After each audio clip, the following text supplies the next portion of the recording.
podcaster, entertainer, philosopher, comedian, Mike Usenick. Usenick Unleashed! Hello, Brandon. How you doing, buddy? I'm doing good, Mike. Thanks for Oh, having me aboard. no problem, buddy. We actually chatted a little bit at a show last year. I'm not sure if you remember, but you did that show with CKY and Thoriaca over in Pittsburgh. Oh yeah, what Craft House? Is that where it was Yeah, at? I think it was Yeah. Craft House or Jurgles. I think it was Craft House, but it might have been Jurgles as well. I don't, It's hard to my keep track memory. with you on tour as Yeah. much as you are. This is true, my friend. This is true. I also saw you in 2016, and you guys just keep getting better and better every time I see you. So. Oh, thank you. Thank you. Appreciate that. I appreciate you taking time out of your busy day because you have like 15 businesses you own and you're on tour and you got a band and but I don't think you guys get enough recognition for the fact that you created your own mythology in a way. You take Yeah. ancient mythology and you make it into modern times and kind of take turn that darkness into a positive, kind of like alchemy. Was you always Yeah. into mythology or is that just something you did with music? No, I've always been into mythology. I've always studied religion and, never really settled towards anything in particular, truth be told. I feel like I'm spiritual, but, not set to one thought process. So I'm constantly thinking and trying to figure out my own way. And through that has been a lot of like mythology and I love the art of storytelling, especially through song. So that's what I like to bring to the table with Crobot, and all of my favorite bands do the same thing. So it's just kind of what the cloth that I'm cut from, listening to Dio and but also Chris Cornell and guys like Josh Homme who just have this really great way mechanically with their literary process, with oxymorons and idioms and flipping things on their head. But also I love talking about wizards and dragons. So That is very Dio of you because I remember seeing a Dio interview and he's like, Heaven and hell is a symbolic thing. Heaven and hell's here. It's nowhere you go afterwards. And I always resonated with that quote. yeah, yeah, it's a duality. It's a tethered, right? It's a spectrum, if you will. And I truthfully believe in, the balance of things, although we may never get there. It's the relationships in life and it's the relationships of the universe and things like that. So I'm on board with the Dio philosophy there for sure. See, me and you are very similar in those ways because I am spiritual, but I've adhered to all but none of the religions because I think there's truth in all of them, but there's also misunderstandings because all of them speak in a very like esoteric kind of way. Yeah, yeah, and it's a lot of up for interpretation depending on, what religion you follow. Some religions follow it literally, Mhm. which I've never been a fan of that because I think it's just more about the storytelling, and that's the things that are passed down. I'm a huge fan of Carl Jung as well, and he's very much, takes the archetypal, philosophical lens of stories, and that's how he gets to the, psychoanalysis and things like that. And I've always just loved that, and be it the creative in me or the artist in me just oozing at, and wanting to come out. But I've always just kind of magnetized to that sort of thought process and those things, and I've always just wanted to kind of create my own story, create my own religion, create my own beliefs and values and things because I'm just me. I'm not, I'm myself, and I'm not good. I'm not bad. I am, and I'm a really, that's what a lot of this record, the new record that we're working on is a lot about. Is a lot of that trip to, dissolving the self and just trying to figure out what things mean anymore at this point in my life. So. I was going to ask you about that because I listened to the album a few times and I even started playing the game on your website. And it was very Carl Jungish because you're delving into the shadow self using obsidian as a symbolic role. Because obsidian, for those that don't know, a lot of people that practice witchcraft use it as a scrying mirror. So you look back at Hmm. yourself. And I really like that symbolism. And I figured you were big into Carl Jung. Yeah, yeah, absolutely. And a little bit of backstory with Obsidian. Um, that the Obsidian found me, and that's no word of a lie. I was very much, trying to. I do shadow work often, and but making that record was sort of at the infancy of, something I've always known about is the individualization and things like that, and trying to dissolve the self and things of that sort. But I was really going through it at that time. Mhm. And I was doing a lot of yoga, doing a lot of, meditation, things like that. And I've had these inner visions and things like that, but something just kept like magnetizing me towards the back of my house. And there's this willow tree and a big oak tree back there. And I'm just like, something's just calling me back there. And one day I'm like, you know what? I'm gonna go and I'm just gonna put myself in that space and try to do some yoga back there. And I just got eaten alive by mosquitoes. It was horrible. It was horrible. But I'm like, you know what? I'm just gonna try. I didn't really feel anything other than, getting eaten alive. And I'm like, I just feel like there's something back here for me. And I went, I touched the oak tree, and I'm just like, yeah, woo woo or what have you. But I'm like, I need to feel something back here. And I looked at my feet, and a little exposition here. I live in coal country. Mhm. I live in central Pennsylvania. It is coal country, anthracite coal. That is like born and raised there, so it's in my blood. It's everything that it is about me. My ancestors came from Wales, and they set up shop in Pennsylvania, became coal miners. It's a very very much a part of my heritage. So I looked down at my feet and I was like, oh wow, a big piece of coal. That's pretty awesome. And it was like face up shining at me. And when I put it in my hands, I quickly realized it was not coal. It was obsidian. And I'm talking like a softball size obsidian, just and the face of it was the obsidian, and the underneath was the rock, was the sediment part of the rock. And I'm just like, this was meant for me to see.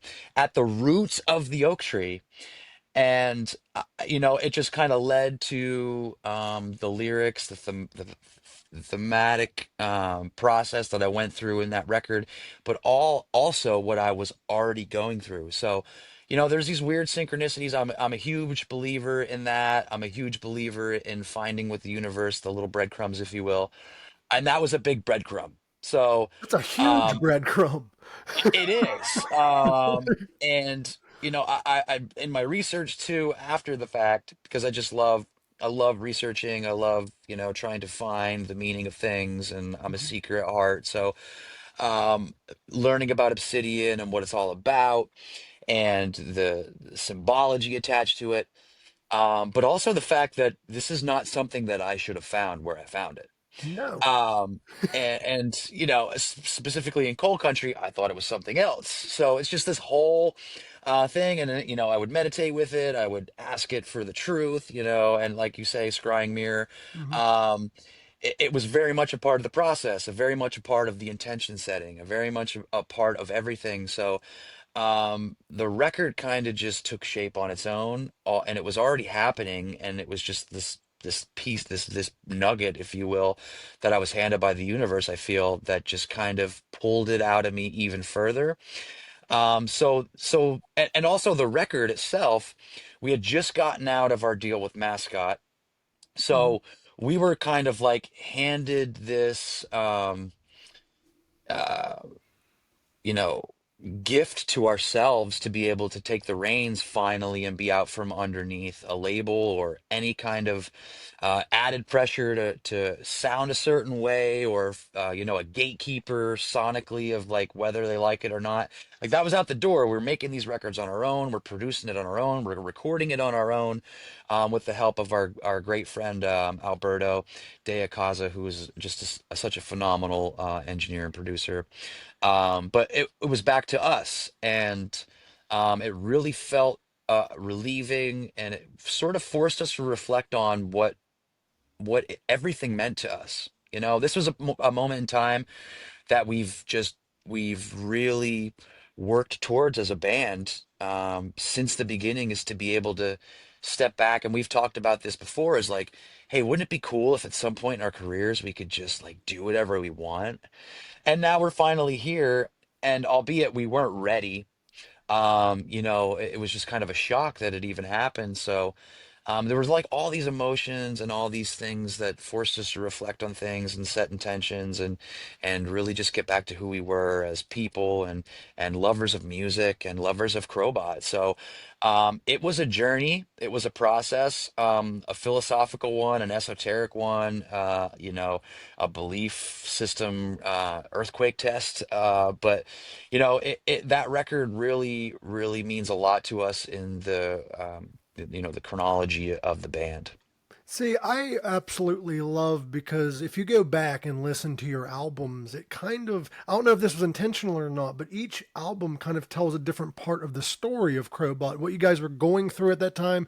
Especially the first album, too. It's basically your birth, and that's like how it happened. And I don't know if you guys did that intentionally with each album or if that's just how it came about, but beautifully done either way. Thanks. Yeah, it's always, you know, I like to say it's a snapshot of where we are in time at that moment, right? Because, you know, it's a lot of that stuff only makes sense to me now, like 10 years later. And it's kind of wild, almost as if like I planted the seeds there for myself to find 10 years later. Hmm. Um, so it's great to go back and, you know, and on this recent tour now that we're on, we're playing a lot of old stuff, and it's just kind of crazy to me as the writer of the lyrics to just reflect on what it means now. Hmm. But absolutely, it was what we were going through, what I was going through, and it always is. It always is that, because you know, I like to be vague enough to leave it open for interpretation. But if you got into a locked door with me and asked me what these things truly meant, you know, it would definitely be, you know, the experiences that I'm going through. Well, it's weird, kind of, because it's kind of that universal thing where if somebody picks up your album and they're into mythology and all of that and they listen to it, they interpret it like with any mythology in their own personal way, but how you interpret it is totally different, which is why I absolutely love what you guys do. And I'm not just kissing your ass because you're sitting in front of me. I but how do you go from, is there like a ritual you go through or whatever to transform into that crazy, wild front man? Because you seem like a very No. calm guy. Yeah, no, it's definitely a juxtaposition. I think it's you know, I just I feel like the energy of the room just takes a hold of me, and it's always been that way. And but also I need that performance to be at my best well-being. Mhm. And it's truly who I am as a person. It's you know, it's the other side of me though, right? So it's almost my shadow self incarnated, without any kind of filter, which I love and need, Mhm. you know, personally and psychologically, because I am such a just kind of a recluse, and I'm pretty reserved, and you know, I say is you know, I can go on tangents for sure, you know, Exhibit A, but you know, the performance aspect of what we do, and specifically what I do, has always been just like let it out there Mhm. and try to make myself look like the biggest idiot in the room, you know, and just be completely authentic, which is, you know, led to this, uh, you know, being a need for me. And, you know, keep being through all of the stuff that we've been through over the years of being a band, there's always been one constant, and that is that, you know, there's this outlet that I get to, you know, kind of speak my mind and put everything in. And that's how I feel about the performance as well. You know, I take from the greats that I love watching, like James Brown and Prince, so, you know, these great performers, Dio, and you know, these guys that we've talked about, not only just sonically and vocally, but how they command a stage and command the room, and they just capture your attention just by being who they are. And that was always something that I just wanted to do. And it's gone through a lot of stages, from paisley to ruffles to spandex to now back to fringe and leather. So it's definitely, that hasn't been constant, but it's all me though at the same time. And it's what I love and enjoy. I've always been a fan of live music. I've always been a fan of listening to records and just being engulfed and trying to get into that flow state any way that I can. And the performance is certainly one of those things. So I try not to think about it too much, but always try to give the best show that I'm capable of giving, which, leads me to, I don't drink on the road. I don't do that kind of stuff where we show up to Planet Fitness. We work out, we shower, I meditate, I do yoga. I try to make sure I'm the best that I can be to put on the best show always. That's amazing. And there's a few artists that I really see not only in your music but live performance. And there's a couple that you haven't named. When I first saw you, you kind of reminded me of like a mixture of like Lemmy, Dio, but also the wildness was kind of like Iggy Pop. Oh, I love that. Love that. Like you're running around like a madman singing damn near album perfect, but you're still like going crazy. The only thing you didn't do was like dive off the stage, but like you did everything else. Like you reminded me a little bit of like more of like a rock and roll, because Iggy's more punk. Not Yeah. saying he's not rock and roll, but the attitude was there. But the vocal performance very similar to Dio, especially the songwriting aspect, in my opinion. But you dive more towards the mythology, which is why I gravitated towards your music so much. So there's that. Well, I So love the Iggy Pop reference. I'm a huge Stooges fan. My and I have kids now, so I've obviously teach my daughter about Iggy, and I'm like, he's the guy who rubs peanut butter on himself. That's who she knows him as, is the guy who rubs peanut butter on himself. So, certainly an influence of mine, and something I'm trying to pass on to my next generation too. at least when you explain Iggy Pop, you kept it PG for the kids. If I was to explain Iggy Pop, peanut butter would be the last thing I'd say. This man Touche. This man broke into an insane asylum to deliver drugs to David Bowie. Like, I don't think I would. Yeah, we're gonna leave that part out until she's at least 18. Understandable. That's just crazy. But like for you, it seems to me like unintentionally, like you channel that shadow archetype in a way, because I noticed a lot of musicians do that, and that's to separate the chaos from the stage from the chaos backstage. Because a lot of musicians die young, let's be honest, because they can't separate the two. Alice Mm-hmm. Cooper is a good example. He had an Yeah. issue separating the two. Now he just channels that archetype for an hour and a half and then lets him go. It's a completely different person. Even though it is an aspect of you, do you view the stage you and the offstage you as two entirely different personas? Uh, I think it's a tethered, it's a tethering to my soul for sure. Mhm. There is this aspect of me that I question, whether or not I need to be seen, things like that, the shadow work. And it goes into, a traumatic past and things like that. But on the whole, I love performing, and I just think it is a part of me. It certainly is a different version of myself, for sure. But it's still me. It's still me, different archetypes personified for sure.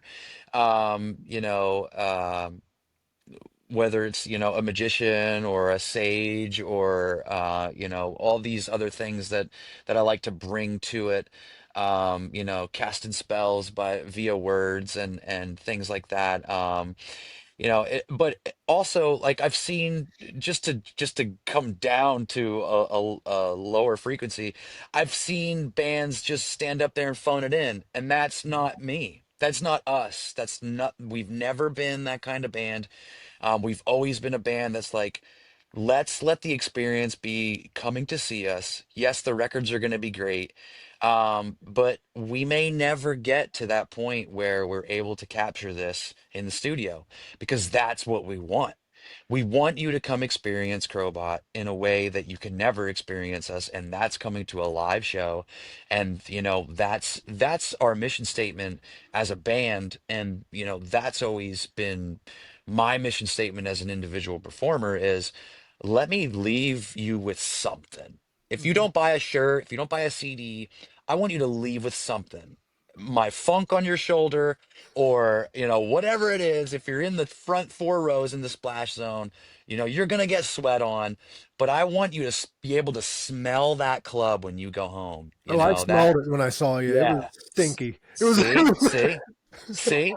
And that's what we want, right? Because we want it to be something that's attached to your memory. We want it to be an experience. That's what we love and have enjoyed since I've been, 12 years old, going to see shows, watching Peter Steele rip the bass strings off his bass, things like that that stuck with me that I never forgot. And you can't put a price tag on that stuff. It's just, it's the experience of life, and that's the richest part about it. And that's what we try to provide for the audience. See, I absolutely love that answer because I've talked to some people where they're like, the person who I am on stage isn't me. When in reality, if you're doing it or if you said it or if you thought it, that's still an aspect of you, whether you like it or not. Yeah. Yeah. So I embrace it. like being able to be an asshole sometimes, right? And I don't mean to be, it's always me. It's always me. But at the same time, like, I don't think about it and No. take it for what you will. But it is definitely me. So I'll take full accountability for that person on stage. So you toured with Lemmy of Motorhead, and what was that like? Because I've heard he was a very nice dude, but he was very big into partying. But the interesting thing about Lemmy was is you never saw him being unprofessional, even though he did all them drugs. Never, never. And the one thing that shocked me beyond belief was the fact that Lemmy would go out and talk to his fans. I've heard about that. And I would never have anticipated that, especially at the time that we toured with him, because he was not well. He was not well that entire time. And to watch someone who's considered a god of rock and roll go out there and take the time to shake hands and rub elbows with his fans totally changed my perspective on anything. Not that it needed that, because we've never been one for being, rock star. um we're always ones that we go out to the merch booth multiple times a night and talk to our fans because we need the fans there. Otherwise I'd be doing something really weird in an even weirder way for an empty state or an empty audience. So um but to see him just interacting with the fans, to see him um just you know we kind of saw it firsthand that he was dying with his boots on. And for him to just be himself out there, fully, always unapologetically, as he's always done in his career, and I mean, 40 years to be on in a band traveling the world is just such an amazing accomplishment. We hope to get there at some point in our careers, but um, I'll never forget, and it's weird you ask me this because I thought about this moment in time yesterday. I was doing some Tai Chi, and you know how they talk about in Tai Chi, you want your gaze to burn a hole into the wall. Uh huh. And when I saw Lemmy for the first time, that was the look that he gave me. Wow. And it wasn't. I don't think it was intentional at all. It was just like, oh, that's what they mean by that. And when we first met him, it was I mean, we were playing like stadiums. So it was in like this huge conference area of this stadium. And we're talking like hundreds of feet high ceilings, like massive, massive room we were in, right? And he was all the way down at the end. It looked like a mile away, right? But I could still see that gaze in my direction, right? And it was Wow. just like, it was like, whoa, that's the dude. that's Lemmy right there. And it was just, you could feel his presence a mile away. And I truly, truly, genuinely felt that in the moment of time seeing him the first time. I don't know that I've ever felt that since. I don't think I ever will. Um, and truth be told, it's sad, but our idols are dying at such a fast rate that, I'm missing the chance to meet some of them. But that gaze from Lemmy, I will not soon, if ever, forget. And it was just, but also such a sweetheart. Hmm. And also, what a bunch of menacing pricks too. Like it just like everything, but their crew, like all in good fun. Their crew was like family. Like touring with Motorhead was such a learning experience, not only in rock and roll etiquette, but also in like what it means to be a band for that long Hmm. and to be able to provide for that many people, not just your fans, but your crew, the whole process, the whole train running on the tracks, albeit at the end of his career. And I thank the universe every day for giving us that opportunity to be able to be a part of that. But I mean, geez, Motorhead, Anthrax slash Saxon, and Crobot. Like, what are we even doing there? I'm Like, not you know what I worthy. mean? I'm not worthy. Yes, exactly. Lemmy is God. It's just just such an amazing experience. But so many things that has I taught love the me. Airheads reference, by the way.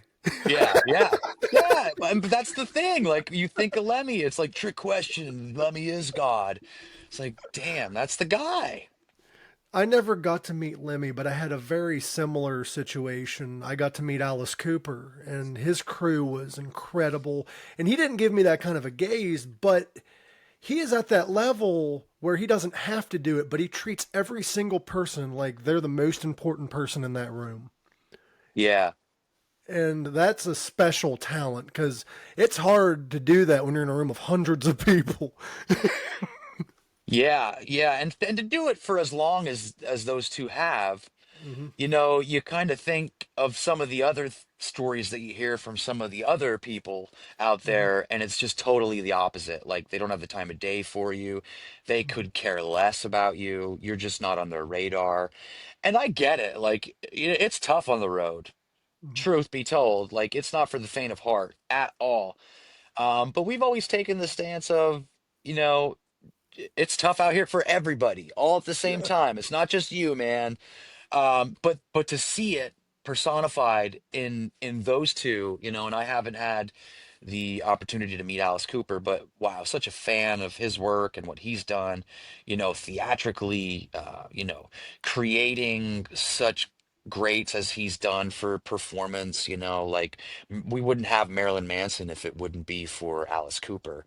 We wouldn't have Guar if it wouldn't be for Alice Cooper. There's these just greats of performance that we wouldn't have otherwise. And also, like, I hope I'm not saying anything that nobody has thought before, but Alice Cooper is not the best singer in the world.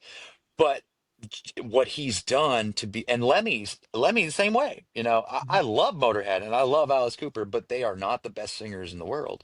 But to have such presence and to bring that to the performance and just to be incredible individuals, that's always spoke volume to me of like keeping me humble and keeping me grounded, of like proof of concept that, yeah, you don't have to be out here and be an asshole and be a rock star. See, I love Alice, and I wish he would display his vocals more because he does that growl a lot. He does have a decent regular singing voice, but I get it. That's his style. He might Hmm. not be the best range in rock and roll history, but he is one of the best songwriters. Oh yeah. Oh Like, yeah. he's amazing. Especially the concept albums, which arguably you guys also kind of do concept albums. Yeah, loosely based. As I said, it's often a snapshot of where we're at in time. So, it's somewhat conceptual, and there's usually a common thread, if you will, thematically. Um, but again, I've always just loved the mythology of things, and I think early on in our in my songwriting career, it kind of took that to bring out some of these emotions in me, is to kind of like put it on somebody else as a Mhm. character, and try to pretend that it's not me, you know, at the end of the day, when it's all me, you know, and that's also part of the reflection process of like, oh, that's that archetype or that's this archetype, and it lets me dig a little deeper on those, you know, Jungian lenses attached to the early stuff. But you know, there's certainly concepts, and we take from those influences, like your Alice Coopers, you know, like, you know, Dream Theater, or Rush, or bands like Tool. Like that, Tool is one of my favorite bands of all time, and it's because they were so deep and rich in just all of this depth of what it is in their songwriting, like down to the metaphysical formulas of why the time signatures changes where they do. And that's how I got into Carl Jung. Truthfully, is that I found this book. It was called The Vanilla Circus or something, and it goes in depth about every song on Lateralis and what it means. And then Carl Jung came up a lot, and I'm like, wow, I think I like this Carl Jung guy. I'm going to do a lot more research, and still to this day, like I'm just adding more to my bookshelf of Carl Jung, and it's just, you know, that depth of those bands, of those artists that you mentioned, is a lot of why we do what we do. I'll meditate from time to time to Carl Jung because they have nice meditation videos. I'm going back to the Motorhead tour though. Wasn't you guys one of the last tours that he did, like full tours? Because I know he canceled midway through the next one. Yeah, we were the last U.S. tour for Motorhead. That was the tour that we were on, and he went overseas. And then I remember, I'll never forget the day we found out he died. We were out with Clutch actually, and all of us were backstage at the Electric Factory. I think it's called the Franklin Music Hall or something now, but in Philly. And I just remember us all being like, Lemmy's dead, and like, and Clutch were obviously huge fans of Lemmy too, and they've gotten the same opportunity to tour with Motorhead. So we kind of were, you know, we had this common ground of like, wow, like, okay, this is going to change our trajectory a lot. Just reflecting on, you know, that moment in time of touring with Lemmy and what that's meant to us, because now he's gone and his music is his legacy now, and this guy died with his boots on. And you know, it was a sad day for the history of rock and roll, for the history of music. But I think it ignited something in the both of us, the both of our bands, because, you know, I've heard stories from Neil Fallon about, hey, this song is like our tribute to Motorhead, and you know, Electrified is one of ours, and a few songs on Feel This, and even Obsidian Metal is another tip of the hat to Lemmy. So it certainly influenced both of us, but I'll never forget the moment in time when we found out the news. That was a huge one. Him and Ozzy are probably the two biggest deaths of my lifetime. Mhm. Both of their deaths, though, we kind of all saw coming, but we didn't want it to happen. Because I remember Lemmy canceled like a show halfway through because he couldn't breathe or whatever, and then that was the last show he ever did, and it's still surreal. Mhm. But on the plus note, like you said with Lemmy, same can be said with Ozzy. Not a lot of bands get to die with their boots on. Not a lot of musicians. They just fade away or they just are unable to perform. So the fact we got at least a final tour and a final performance out of both of those is a miracle in and of itself. Yeah, yeah, and you know it, and to go back to another great that we lost this year, Sly Stone. I Hmm. mean, think about that guy's career and trajectory, and just how sad it is, and how short-lived it was. You know, I'm so thankful we've gotten Ozzy as long as we did. I'm so thankful that we had Lemmy as long as we did, because some of these other guys weren't able to hold it together for as long as they did. And in Ozzy's sake and in Lemmy's sake, I mean, Hmm. let's be honest, for the both of them, they weren't always the cleanest individuals. So for the fact that they lived as long as they did doing what they do, is kind of lets me know that that was their secret. Mhm. Their secret was that they just were themselves. And, I think often is the case, like you see these people retire and they just, it's just a ticking clock until your deathbed. And I think that's a testament to the fact of, was it Bukowski said, find what you love and let it kill you. That is the personification of that quote. Those guys just loved what they did, and they weren't always, the most productive members of society, if you will. But in my eyes, they were musically. And, there's something to be said about that. You don't have to be perfect out here. You just have to be yourself, because at the end of the day, it's the legacy that you leave. And that's all that's important is we get these amazing musicians and amazing presences for as long as we do, such as Ozzy, such as Lemmy. Um, you And know, Keith Richards, but he's never going to go, so we can just. yeah. Well, yeah, right. Please donate your body to science because I would love to know. Well, I think the universe has a sick sense of humor because we lost Richard Simmons a year before we lost Ozzy, and Ozzy was older than him. Like that's Yeah. Yes. That is the cosmic relief in it all, right? like what the hell is all that about? Yeah.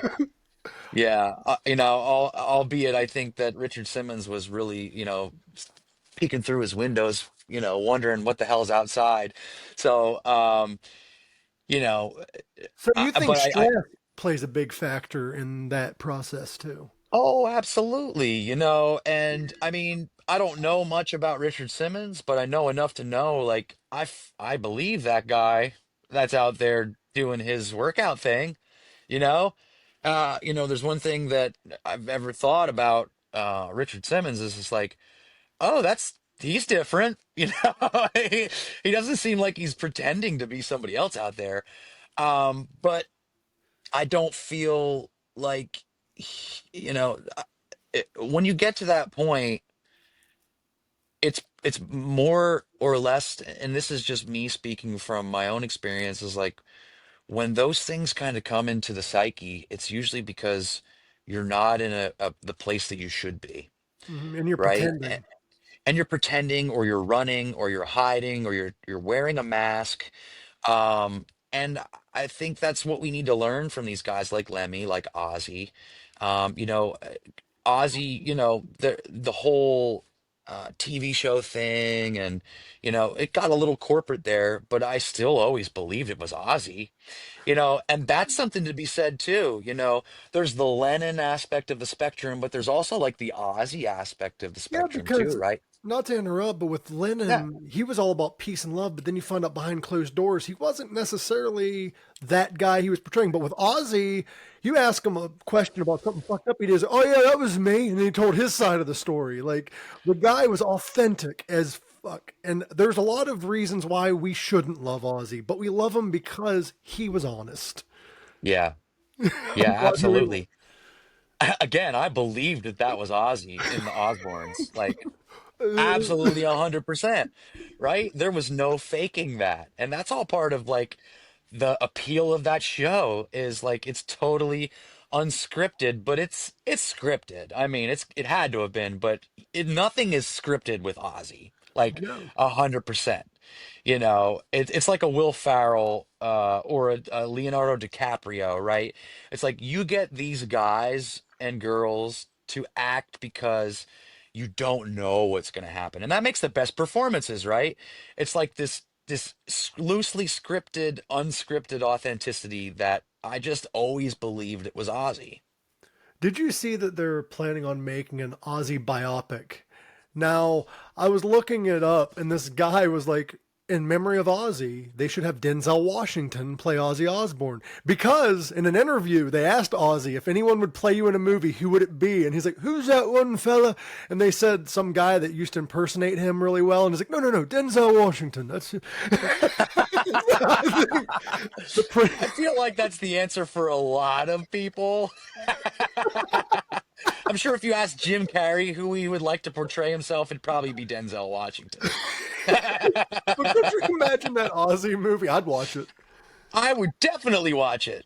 I would definitely watch it. It would be like the reverse Tropic Thunder, but I would definitely watch it for entertainment purposes, if nothing else. He's a dude playing a dude disguised as another dude.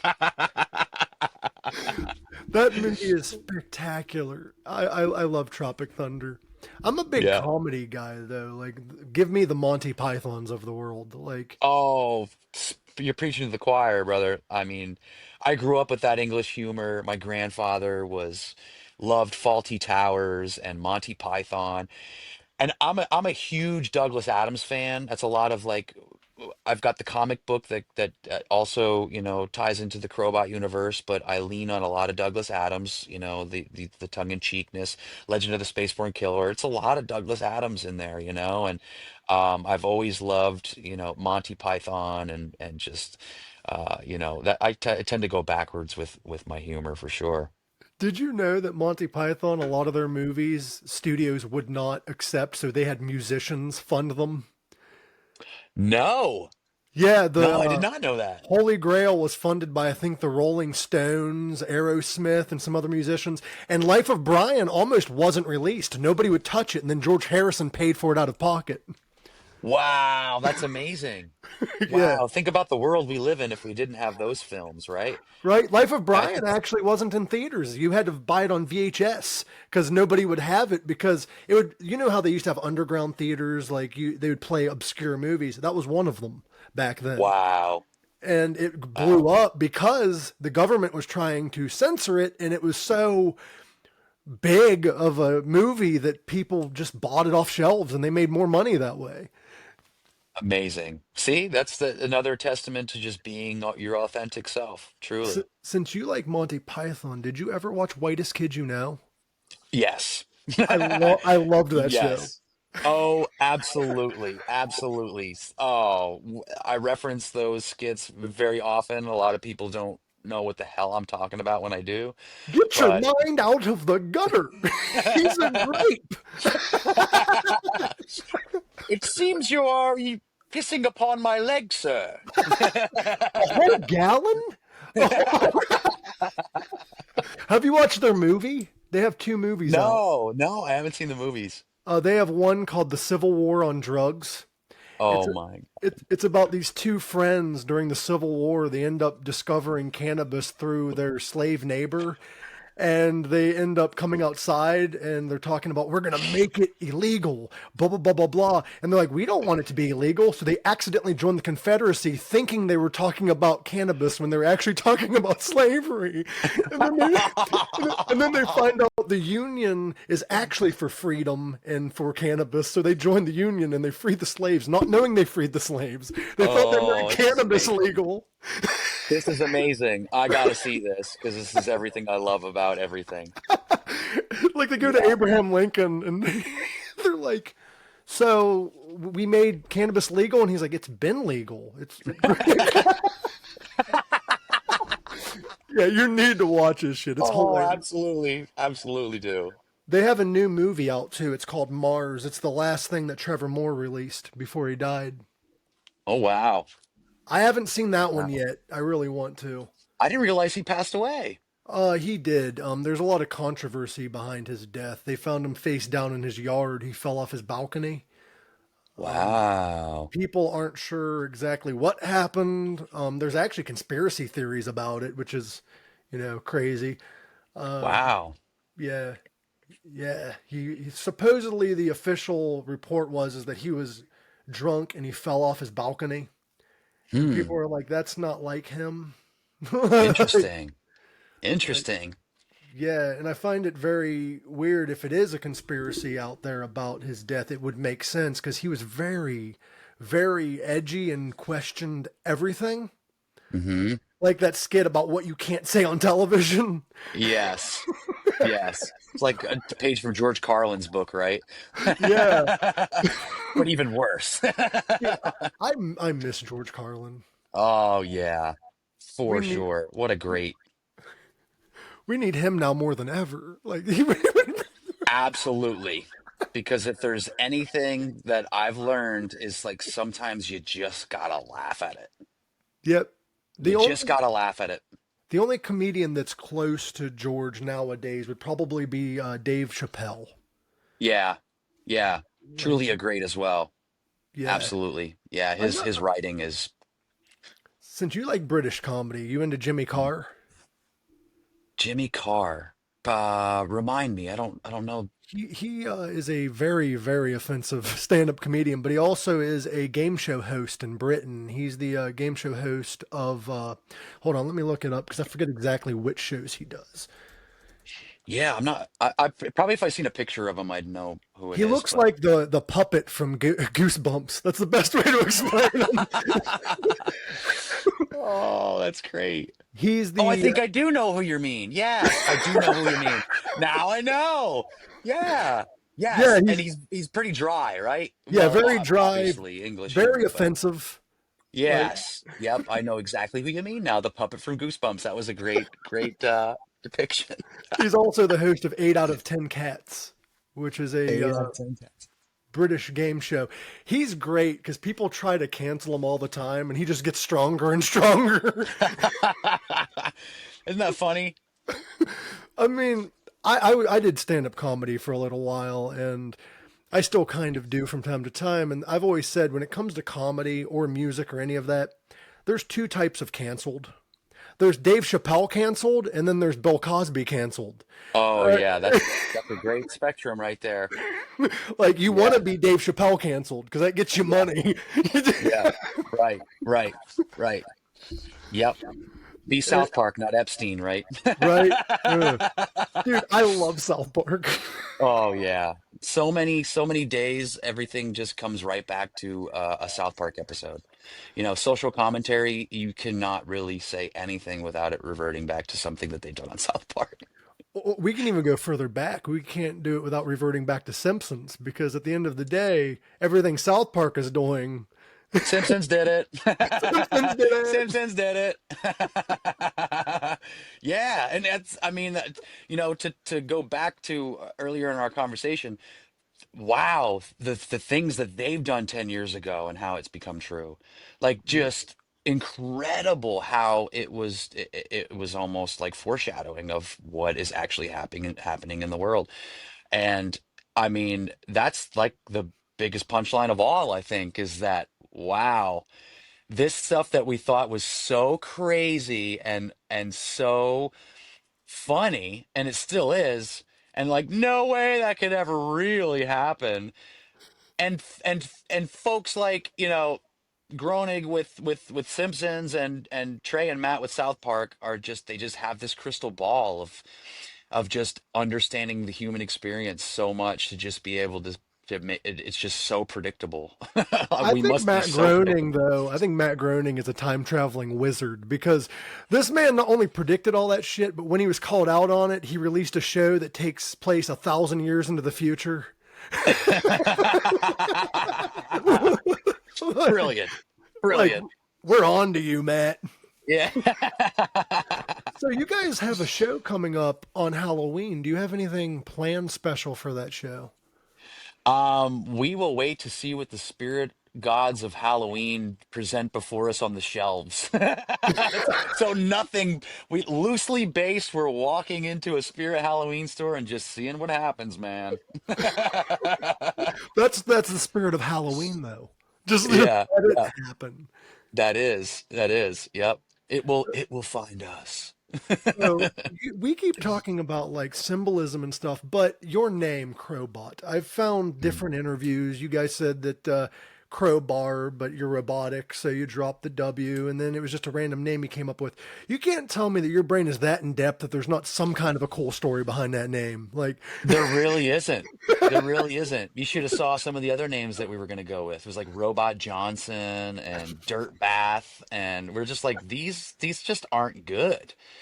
So we had to find out we had to outsource it. And maybe if you will, we got probed in the process, but Crobot is, crowbar and robotic effects, and that's, I wish it was a cooler story, man. you need to come up with one. Like, come on. You can lie every now and again. I think it's an interesting name, but you guys do have some robotic stuff, but it's not really that style, in my opinion. Yeah, a lot of Bishop's guitar work, he does the fancy footwork with the pedals and stuff. So, that was always a part of our sound and made it a part of the name. So, Interesting. Like I thought, like you guys had a Ouija board, but no, nothing cool like that. nope, nope, nope. Hey, Allegedly. allegedly, you got to keep it open. You got to keep. Well, that's like going back to like classic bands and stuff. Alice Cooper claimed for years that they got the name from a Ouija board, and that's not true. So, I mean, you can come. Yeah, yeah, right.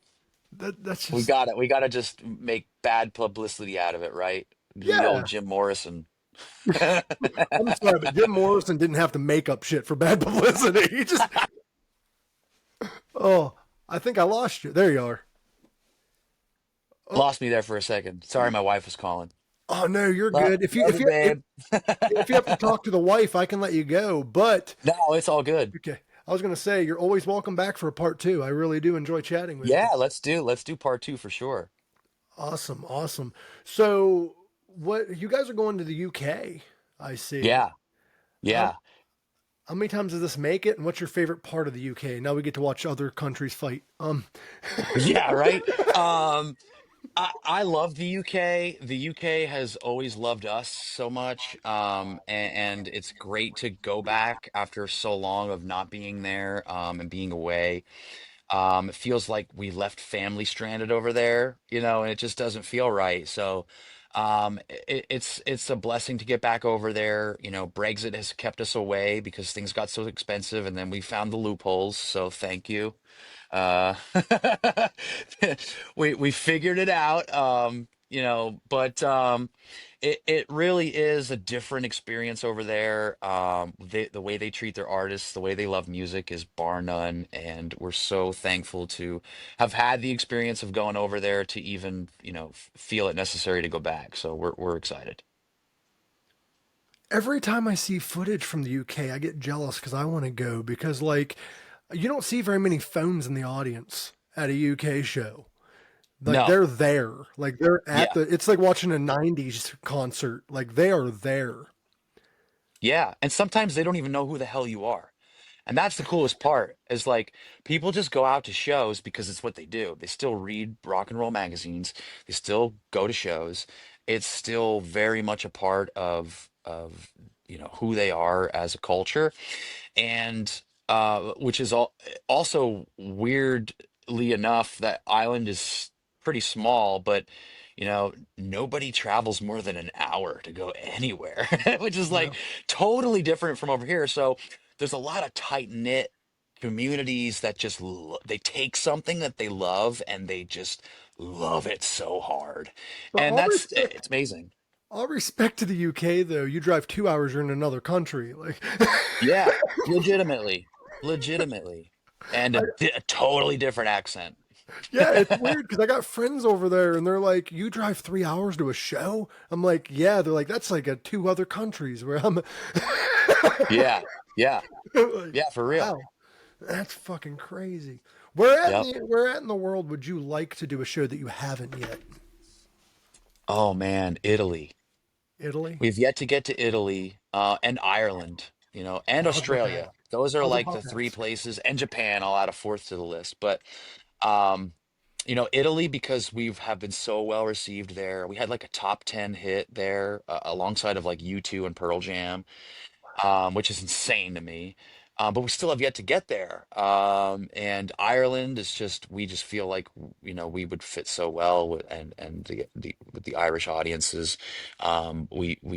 Not to compare apples to oranges, but, we feel slight, um, the same way about like Scotland, and Wales and these other kind of like outskirts of, the United Kingdom. But we really want to get to Ireland. Australia has been calling us for so long and being like, when are you guys coming here? And we're like, "Ah, well, whenever it makes sense." But And Japan, I just want to go there to just experience the culture, selfishly. But that's really four, and I'll add Brazil to the list to make it just round it out and make it five.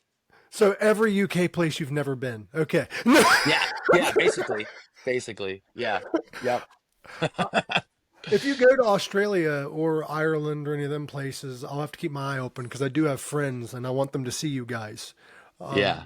But it's crazy, isn't it, that a lot of bands that are like huge over here aren't huge in the UK, and a lot of bands that are unheard of over here are huge in the UK, even though they're from here.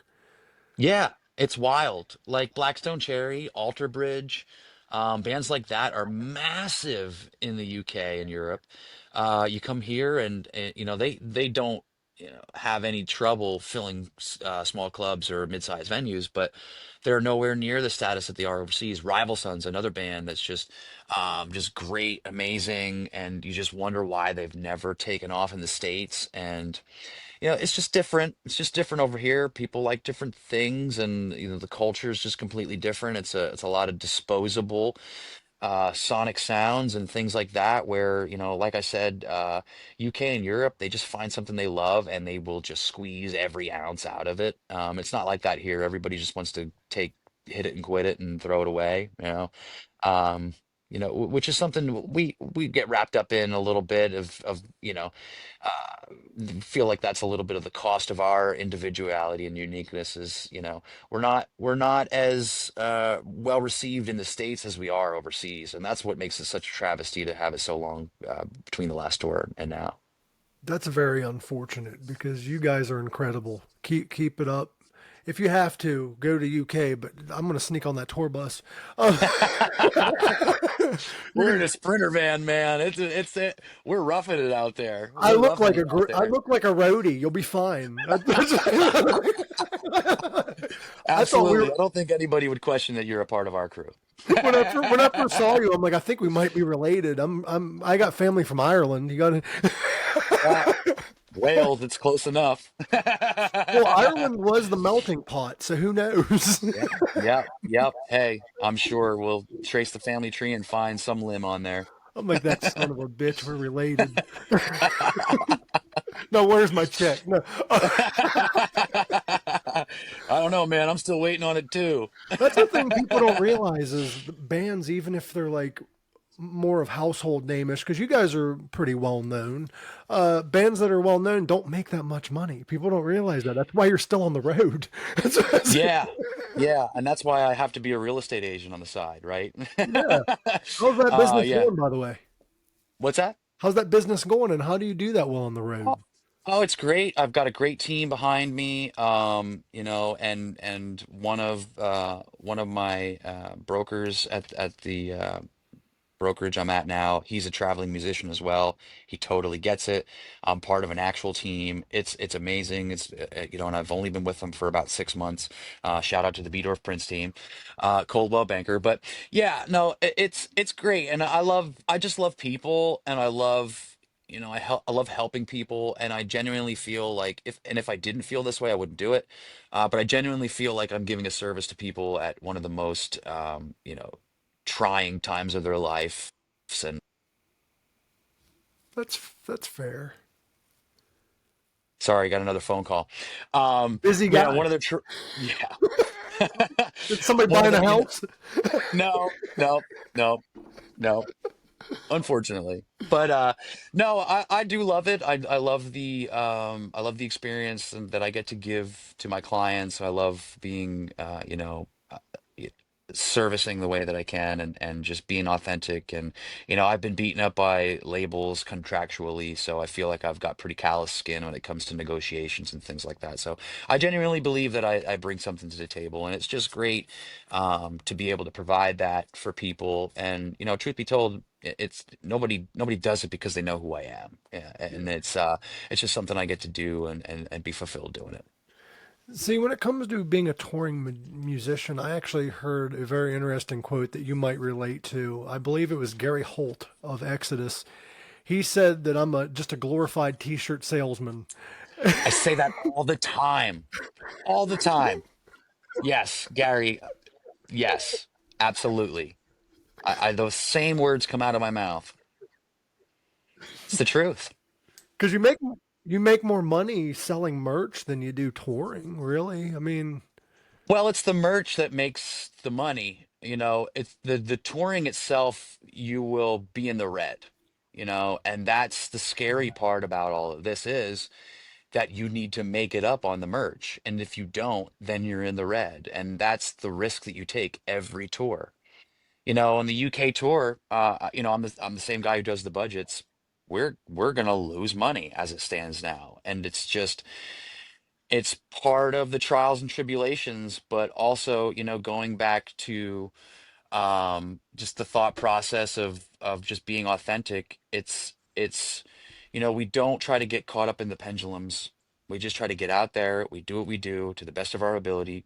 We control what we can control, and at the end of the day, we trust the process. And it is the absolute truth, though. If you want to support your favorite band, go out and buy a t-shirt at a live show, because sometimes you buy it online and you're not helping them as much as you think you are.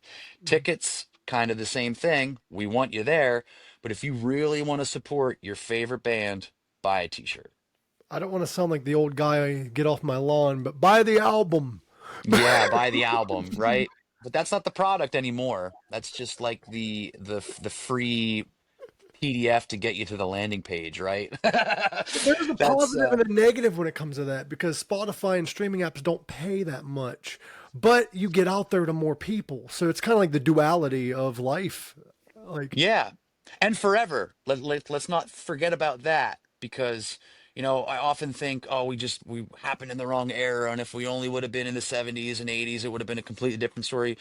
But we don't have that crystal ball to peer into the future yet, because if you buy our record, we only get it for the one time you buy our record. If you listen to our records online, we get it for every time you listen. Now, the math will tell you that it doesn't quite add up.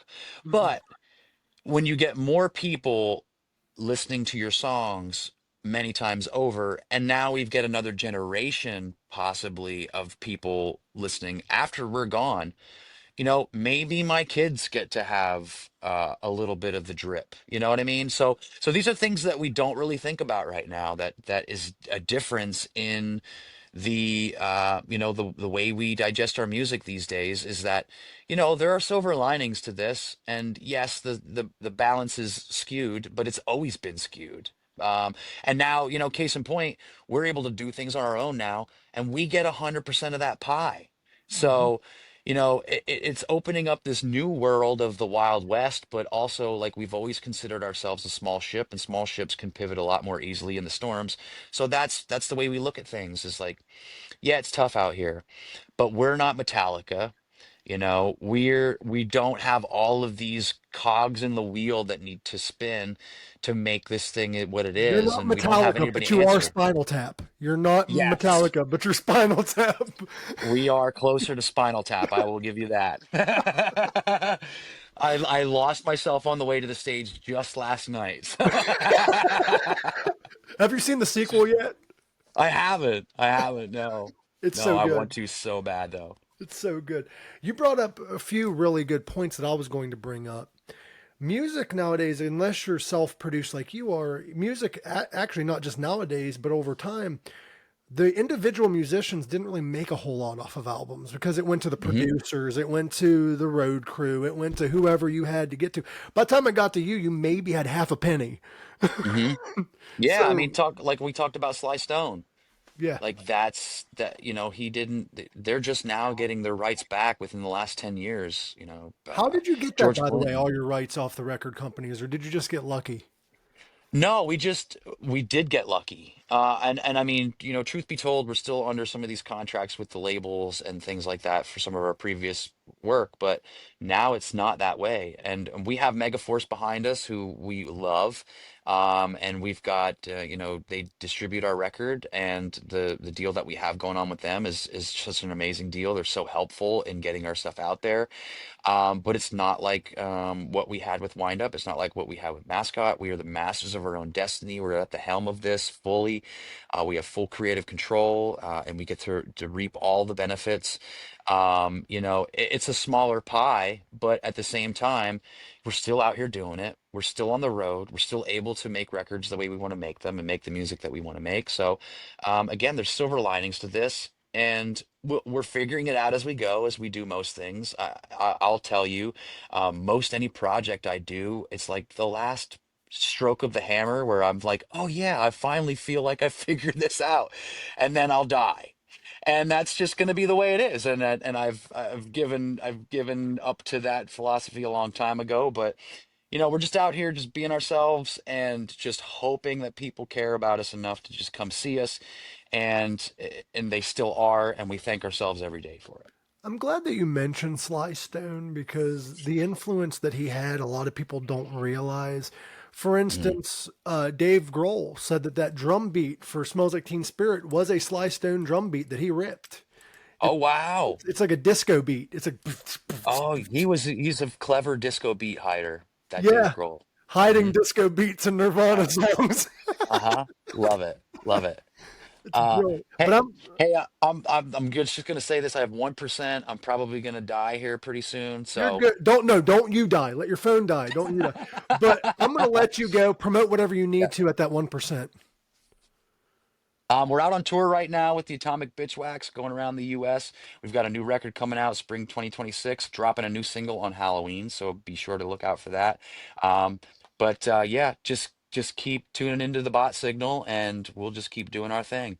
All right, buddy. Thank you for doing this. I'd love to have you back on in the near future after the tour or once that single releases. Once again, thank you. Hopefully, your phone doesn't die while I say goodbye. Best wishes, much love, and keep on driving that cosmic spaceship. Much love, Michael. Thanks for having me aboard. No problem. See you, buddy. Later.